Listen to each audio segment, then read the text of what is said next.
Good day sa ating lahat mga kaibigan.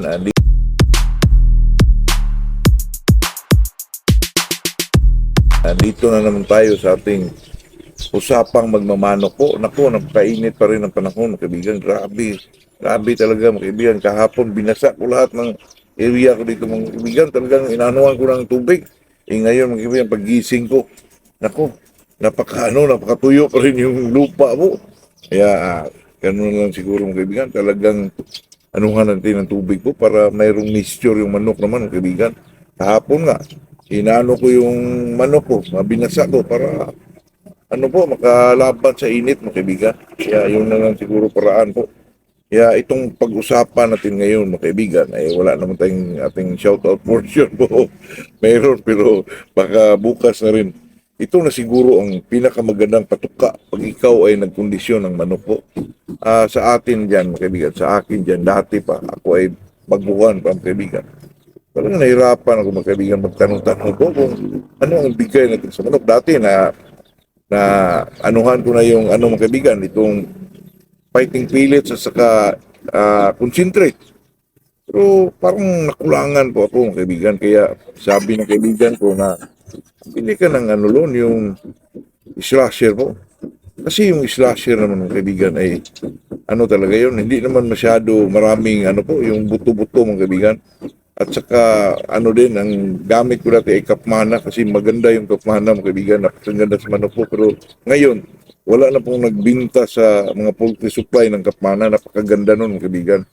Kaya ang ko diyan, ang pagkakamali ko dati ay inaano ko yung fighting pellet saka itong tinatawag nilang yung concentrate.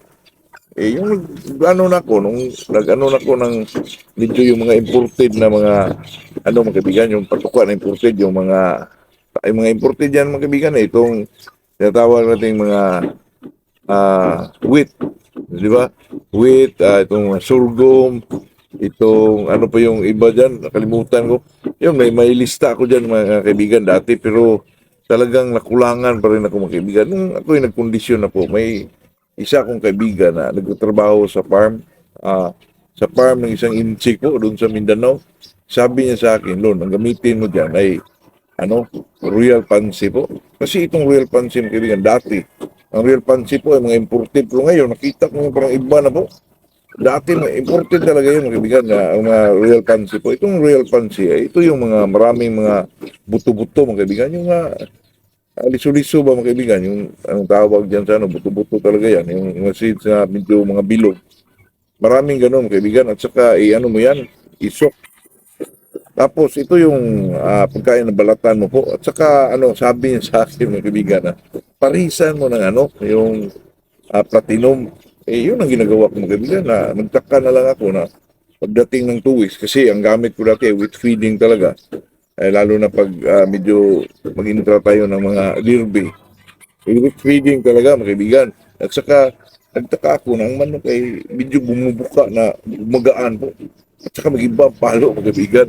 Dahil yun sa kinakain nila dati, mag-ano pa ko ng dog food, magpagiling pa ko ng dog food. Yung dog food na talagang bawawaw lang, yung ordinary lang. Halo ng isang kutsarita sa 5 po. Napaka ganda talaga ang katawan ng hipo ng katawan. At saka itong isa mga kaibigan, itong sasagupaan, King Cutter po. King Cutter, haluan mo rin ng platinum. Mayroon ding high protein sa sagupaan mga kaibigan na pwede mong ihalo din sa kanya, pero mas maganda talaga itong King Cutter at saka itong sabi ko lang sa Thunderbird po na platinum. Platinum talaga ang gamit ng mga high protein po. Maganda talaga. At saka kung gumagamit ka man ng Royal Pansy at saka itong King Cutter, hindi na ho, dati ako mga kaibigan, bibili ako dyan sa mga imported mga kaibigan, yung mga basta yung mga mga pangalan doon ang anuhan ko doon yung weight. Meron pang isa yung marami yun kaibigan, mga imported lahat sila, ikaw na magalo-halo po. Kaya nung naanuhan ko na i-try ko na itong King Cutter at saka itong Royal Pansy. At talagang nag-stay ko na ako doon mga kaibigan kasi lalo na pag ikaw ay isang baguhan, nahihirapan ka po kasi maraming mga conditioning feeds dyan na iba, piliin mo talaga itong maraming mga bilog-bilog mga kaibigan na mga buto.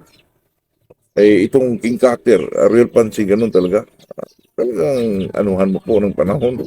Kasi pag gusto mo ng yung malakihang laban talaga, yung mga pang ano na laban, pang derby, yun talagang panggamit ang pagkain po. Ginaserbibo real fancy.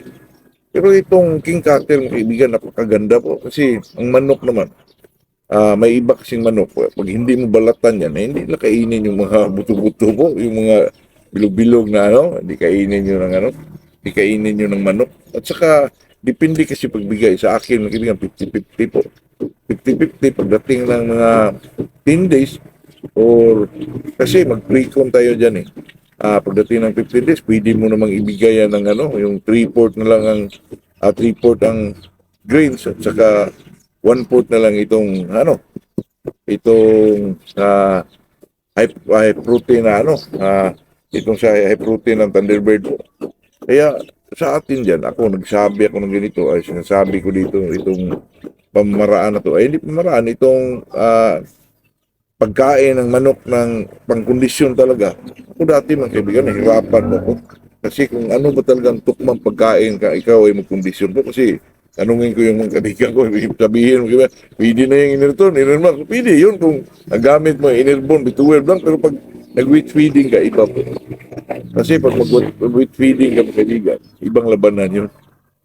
Kasi naman, ah, ah, maliban sa ito'y matrabaho gawin, ay may kalabasan naman na maayos po. Kasi magastos lang talaga. Pero ang pinaka maganda na patuka talaga pag kondisyon na itong dalawa po, itong king cutter, pag ipitok about ano mga kaibigan, grains po. King cutter at saka real fancy po. Haluan mo lang ito ng platinum ng Thunderbird. Ayos na po. Kahit ano na lang yung mga inihalo nyo doon, ay talaga manok ay talaga po, may mga palo talaga lalo na pag ang mga powder, marami kasi itong ano ka makibigan, magsuka ng isang pagkain na pag-conditioning ko, ay marami pong halo yan. Sa akin lang, makibigan, sa naanuhan ko kasi ako na may palaging pumapasok sa kaibigan kong may farm dati, mga kaibigan, ganun talaga ang mga binibigay po, itong mga B22, Dixos powder, di ba wala mga kaibigan, itong wheat germ, maliban na lang yung sa iba, yung mga injectable, kasi iba-iba tayo ng paniniwala, iba-iba tayo ng obserbasyon. Kaya yun ang nangyari doon. Pero ang iba, maglagay ng dugpo, ang iba, wala. Pero nagbigay din sila ng quaker oats. Ang iba, nagbigay ng yung dugos, mga kaibigan. Honey.